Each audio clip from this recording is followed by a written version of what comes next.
오늘 본문 말씀을 통하여서 이 용서의 기쁨이라는 제목을 가지고 함께 말씀 나눌 때 하나님의 크신 은혜와 또한 주님의 사랑을 경험하는 복된 시간 되시길 바랍니다. 우리는 살아가면서 많은 일들을 겪곤 합니다. 그 중에서 아무런 잘못이 없는데 나에게 죄를 뒤집어 씌우는 경우도 있고, 억울한 일도 있고, 나에게 큰 피해를 입히는 경우도 있습니다. 때로는 내가 믿는 친구에게 배신을 당하기도 하고, 믿었던 가족에게 사기를 당하기도 합니다. 뿐만 아니라 갑작스러운 사고와 사건으로 목숨을 잃는 경우도 있습니다. 미국에서 있었던 일인데요. 어떤 한 경찰이 이제 자신의 업무를 마치고 이제 집으로 퇴근하고 자기 집을 가고 있었습니다. 그런데 분명히 자기 집이 101호인 줄 알았는데 실수로 102호가 자기 집인 줄 알았어요. 그래서 그 집 안으로 들어가게 되었습니다. 근데 그 집 안에 보니까 낯선 사람이 있는 거예요. 그러니까 그 사람이 경찰이잖아요. 그래서 그 집 안에 있는 걸 보고 총을 쐈어요. 그리고 그 사람이 죽었습니다. 또 다른 이야기가 있습니다. 초등학생이 학교에서 귀가 중이라고 부모님께 전화를 드렸어요. 그런데 그 초등학생이 집에 들어오지 않았어요. 그래서 수많은 수색을 하고 경찰들을 동원해서 찾으려고 했지만 결국 7주 뒤에 손발이 묶인 채로 집에서 500m 떨어진 곳에서 시신이 발견되었습니다. 우리는 이러한 일들을 보게 되면 때로는 분통이 터지기도 하고 마음이 애통하는 마음도 들기도 합니다. 이런 상황 속에서 우리가 한 가지를 생각해 봤으면 좋겠는데요. 만약 우리가 그 가족이었다면 과연 우리 가운데 어떤 마음이 들까에 대해서 생각을 했으면 좋겠습니다. 과연 우리가 그 가족이라면 우리는 어떤 마음을 가지고 살아갈 수 있을까요? 마태복음 5장의 끝부분은 흔히 산상수훈의 백미라고 표현하기도 합니다.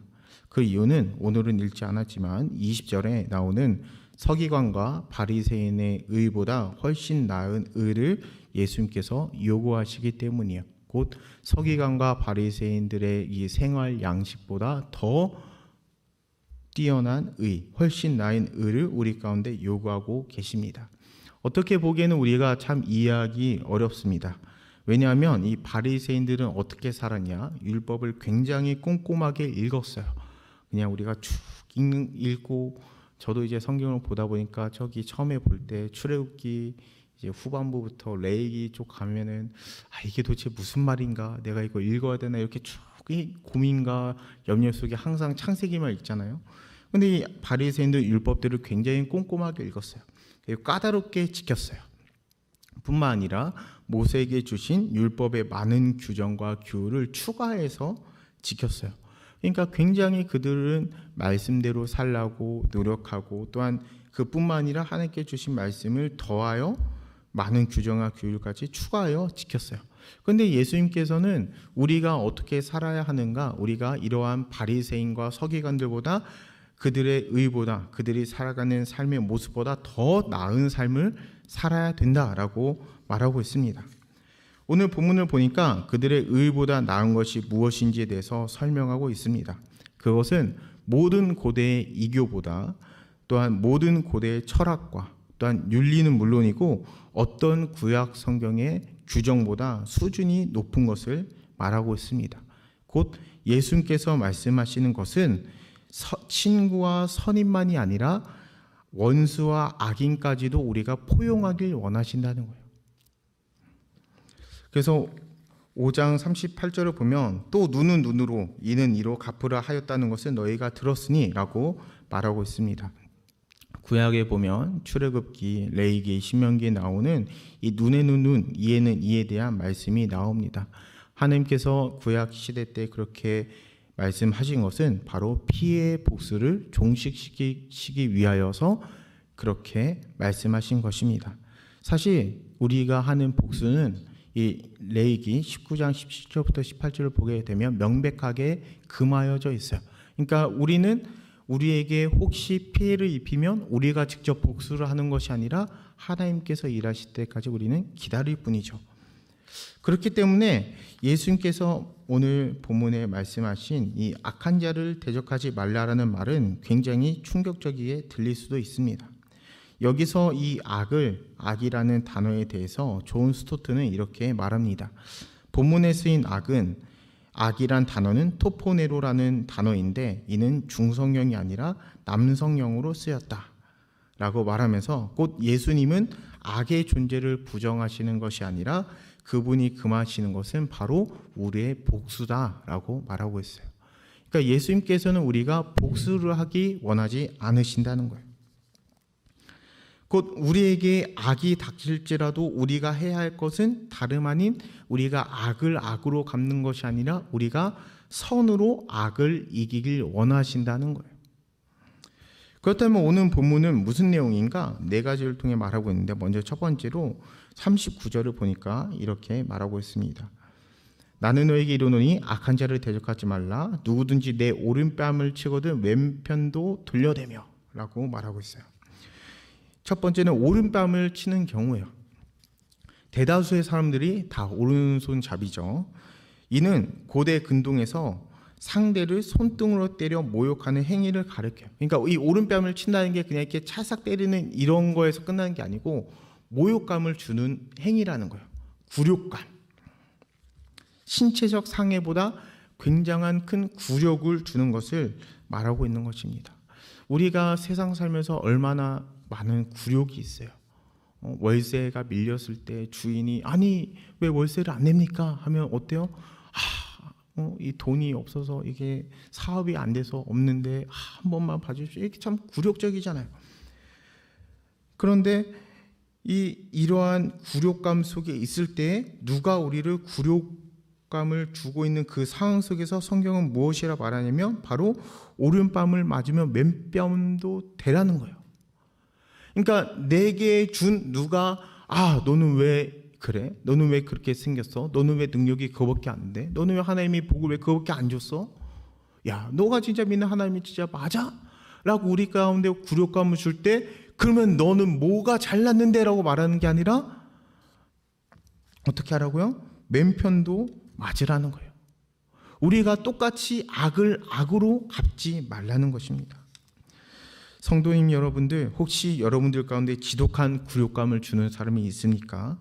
자존심을 비틀고 자존감을 떨어뜨린 모욕적인 발언을 듣는 경우가 있습니까? 그럴 때 우리 또한 똑같은 말로 모욕적이고 굴욕감을 주는 것이 아니라 우리가 무익한 종의 마음으로 악을 악으로 갚지 말라고 예수님께서 말씀하고 계신 것입니다. 두 번째는 40절에 또 너를 고발하여 속옷을 가지고자 하는 자에게 겉옷까지도 가지게 하며 라고 말하고 있습니다. 두 번째는 채무가 발생하여 의복을 담보로 잡히는 경우를 말하고 있습니다. 그러니까 누가 우리를 고발을 한 거예요. 그래서 우리가 어떻게 해요? 이제 채무가 발생하게 됐어요. 아니 고발만 안 했으면 내가 이런 어려운 형편에 처해지지 않는데 그러니까 어떻게 해요? 내가 화가 나잖아요. 왜 나를 고발해서 이제 저도 최대한 운전을 할 때 속도를 잘 유지를 하려 하거든요. 그리고 최대한 법치 국가니까 최대한 잘 지키려고 하는데 근데 가끔은 좀 더 빨리 가고 싶은 마음이 들고 그러니까 어떻게 해요? 이제 차 시속이 100km인 데에서 막 110km, 120km 갈 때도 있어요. 그랬는데 그걸 본 옆에 있는 제 친구가 그거를 사진을 찍어가지고 경찰에 고발을 했어요. 그래서 제가 딱지가 끊겼어요. 그럼 어떻게 했어요? 야, 너 왜 이걸 왜 고발을 해? 그냥 있으면 갔는데 라는 생각이 들지 않겠어요? 근데 하나님은 뭐라 말씀해? 그럴 때 너희가 분개하지 말라는 거예요. 그럴 때 너희가 어떻게 해라? 속옷뿐만 아니라 겉옷까지 주라는 거예요. 그러니까 누가 너희를 고발했을 때 너희가 그거에 대해서 당신 왜 나를 고발했습니까? 라고 말하지 말고 너희가 그 빚을 청산하게 힘쓰라는 거예요. 세 번째는 41절입니다. 또 누구든지 너로 억지로 오리를 가게 하거든 그 사람과 심리를 동행하고 라고 말하고 있어요. 곧 여기서 억지로라는 단어는 헬라어로 앙가리오라는 단어인데 이는 징발되다 라는 뜻으로 우리가 볼 수 있습니다. 곧 이 말은 징용으로 볼 수 있습니다.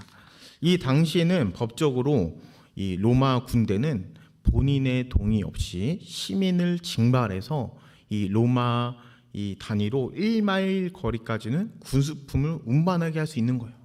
그러니까 내 의지와 상관없이 군인이 와서 야 너는 군수품을 가지고 날라야 하면은 네 하고 가야 돼요. 이게 합법이에요. 불법이 아니에요. 그러니까 지금 요즘에 유행하는 드라마가 뭐 끝났지만 재벌집 막내 아들인가 뭐 그렇잖아요. 저는 잘 몰라요. 그래서 이제 근데 되게 유명하더라고요. 근데 내가 이제 딱 집에서 재벌집 막내 아들 마지막 화요. 다 마지막 한데 다 이제 집에서 편안하게 뭐 과일 먹으면서 보고 있어요. 마지막 그 클라이맥스 때 갑자기 군인이 내 집을 딱 쳐들어오더니 문을 열더니 야 당장 나와. 군수품을 운반하러 가야 돼. 하면 어때요? 속으로 왜 지금 와서 이 마지막 환대 조금 있다 가면 안 돼요라고 말하고 싶잖아요. 근데 어떻게 해요? 그때 예수님께서는 너희가 그렇게 징용할 때 너희가 군수품을 나를 때 오리만 동행하는 게 아니고 십리를 동행하라고 말하고 있는 거예요. 그러니까 이 제자들에게 이 눈앞에 로마 군인을 도울 때 고가운 자세로 하지 말라는 거예요. 그리고 네 번째로 42절에 내게 구하는 자에게 주면 내가 내게 꾸고자 하는 자에게 거절하지 말라라고 말하고 있습니다. 곧 이 말은 모세율법에 이미 명한 대로 이스라엘 백성은 너그러운 마음으로 가난한 자에게 꾸어주고 베풀어 주었어야 말하고 있습니다. 곧 예수님의 가르침은 우리가 악에 저항할 때 복수할 목적으로 가해자를 겨냥하거나 상대나 상대의 평판을 해쳐서 안 된다는 거예요. 누가 나를 힘들게 하고 나에게 손해를 입혀도 그들에게 악으로 갚지 말라라는 거예요. 곧 우리를 향한 악행이 있다 할지라도 우리가 격분과 상한 자존심과 복수심으로 해서 안 된다는 거예요. 그런데 더욱 놀라운 것은 그 다음에 있는 내용입니다. 레위기 19장 17절부터 18절을 보게 되면 이런 내용이 있습니다. 그 당시에 고대 세계에 있어서 아주 독특한 가르침인데 곧 이 말씀은 이스라엘 동포에게 복수하지 말라는 거예요. 그러니까 복수하지 말아라. 근데 이 보복을 금하는 이 규정은 이 당시 이스라엘 백성들이 어떻게 생각했냐면 신자의 언약 공동체 안에 있는 동포에게만 복수하지 말라라고 이해를 했어요. 그러니까 쉽게 말하자면 이 이스라엘 백성들이 생각하는 이웃이란 나라도 같고 종교도 같은 자신의 동족만이 이웃이라고 생각했던 거예요. 그래서 예수님께서 선한 사마리를 통하여서 누구나 다 예수 믿는 자는 언약의 공동체 안에 있고 그들이 모든 사람 다 이웃이다라고 말을 하고 있는 것이죠. 그렇기 때문에 우리는 그리스도인들은 종교나 민족이 다른 사람까지도 미워하지 말고 모든 사람에게 사랑하라라고 말하고 있는 것입니다. 곧 형제에게만 무난하지 말라는 거예요. 내가 좋아하는 사람에게만 하지 말라는 거예요. 우리는 그럴 때가 있어요. 저도 오늘은 이야기할 수 없지만 저도 굉장히 막 여러 가지 일들이 있었어요.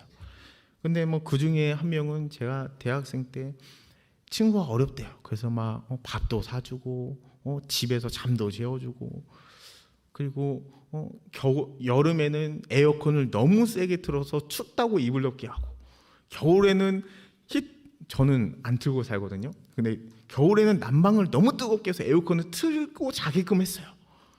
어려우니까. 그런데 그 중에 갑자기 저한테 안면을 몰살 뭐 그런 일이 있었어요. 나중에 제가 설명해 드리겠습니다. 어찌됐건 그런 일들이 있을 때 어떻게 해요? 쟤는 나를 안면을 깠으니까 연락하지 말고 끝내자. 손절치자가 아니라 그들에게도 무난하라는 거예요.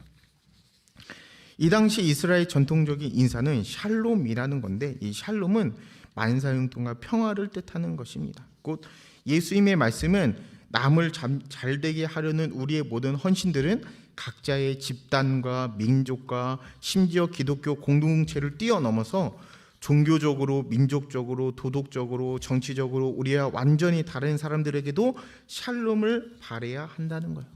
그러니까 차별 없는 사랑을 베풀라는 것을 말하고 있습니다.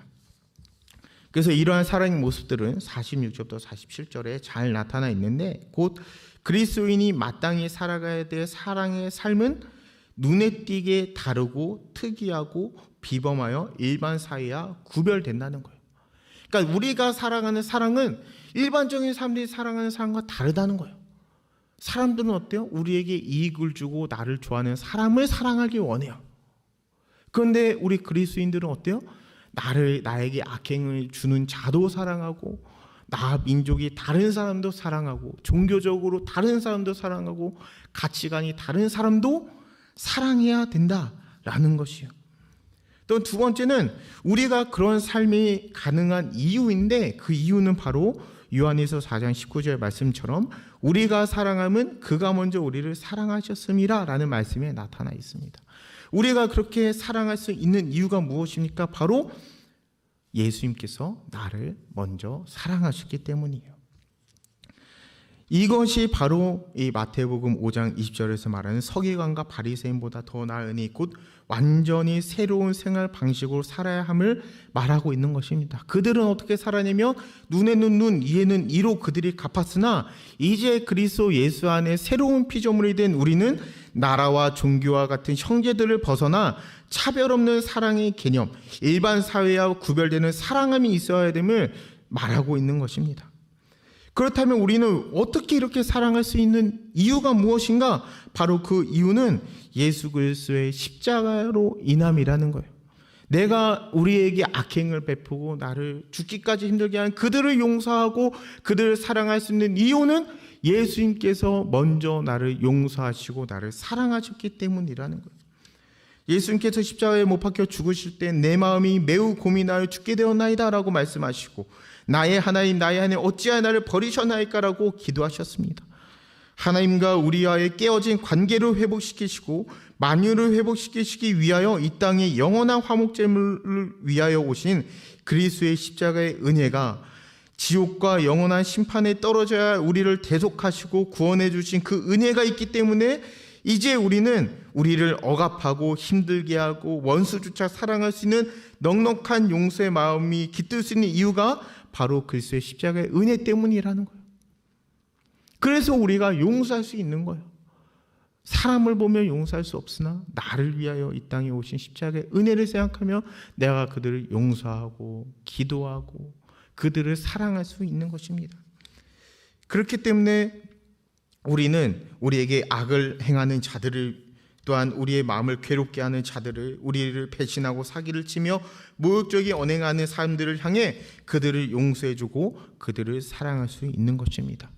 성도 여러분, 올해 2022년도 한 해 동안 혹여 나에게 악을 행한 사람들이 있다면 이제는 그리스도께서 우리를 위해 사랑하시고 희생하시며 용서해 주신 이를 기억하여 우리 또한 그들을 용서하고 사랑하고 기도할 수 있기를 소망합니다. 마지막으로 글 하나를 읽고 마치도록 하겠습니다. 나는 내가 이 희생적인 은혜의 수혜자임을 압니다. 예수님이 나를 위해 사랑으로 순종하셨습니다. 바로 그 사랑이 나를 변화시킬 수 있습니다.